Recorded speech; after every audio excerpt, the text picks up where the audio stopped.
নেত্রীরা সবাই বলে গেছে, তবে আমরা সবাই গানের শীষ আসে বলে সবাই আমরা একত্রিত আসি।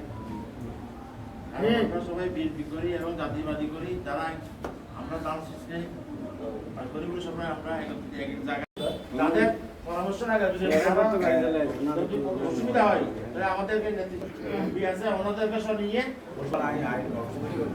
সবাই একত্রিত থাকবো। আমরা যে সুযোগ যদি রাখে যদি পাড়া বাজা একটা ফোন করে যেন আমরা সবাই যেতে পারি।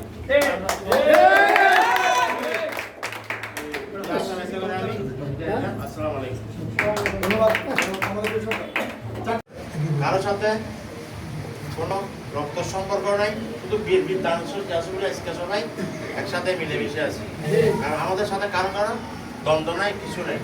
তবে কমিটি দেওয়ার পরে 3-4টা লোক তাদের নিজের স্বার্থের জন্য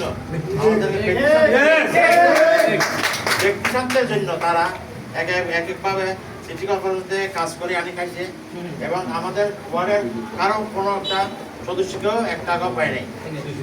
শিশু পার্কে নিচে এইখানে যতগুলো করছে দক্ষিণ আগারবাতে তারাই করছে, তারা তাদেরকেও অংশগ্রহণ করার জন্য কোনো মত দেয় নাই, কিছু করে নাই। এখনো খাওয়ার জন্য পাইকারি করতেছে, এর পিছনে এর লাগাই দিতেছে, এর পিছনে এর লাগাই দিতেছে, কারণ এটা তাদের একটা ব্যবসায় পরিণত হয়ে গেছে। এটা আগে ছিল যাত্রী পার্টিতে, যাত্রী পার্টিতে এখন এই বিএনপিতে যোগ দিচ্ছে, এটা আমরা 70 বলে মনে করছি, আনছি এটা 70 হিসেবে আমাদের সাথে পরিচিত দিচ্ছে। আশা করি আমরা সবাই একত্রিত থাকবো। আমরা বাংলাদেশকে কিভাবে জয় করে আনবো সেটা সবার কাছে বিবেচনায় রইল। আর কমিটিগুলা, সেন্টার কমিটিগুলা যদি করে ফেলতে পারে, আমরা সবাই যাত্রা সেন্টারগুলা কমিটিগুলা করে ফেলতে পারলে বেশি ভালো হবে।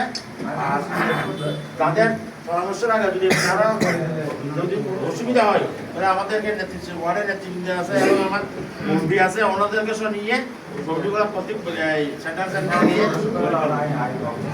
আশা করি সবাই একত্রিত থাকবো। আমরা যে সুখে দুঃখ যদি রাখে, যদি হয়তো 12 বাজে একটা ফোন করে যেন আমরা সবাই যেতে পারি, আশা ব্যক্ত করে আমি। আসসালামু আলাইকুম। 4টি কথা বলবো আমি আপনাদের, 4টি কথা বলবো গুরুত্বপূর্ণ। সেটি হলো, একটি ভিডিও ভাইরাল হয়েছে, হয়তো 10 মিনিটের মধ্যে আপনারা পেয়ে যাবেন। এই ভিডিওটা কি, যে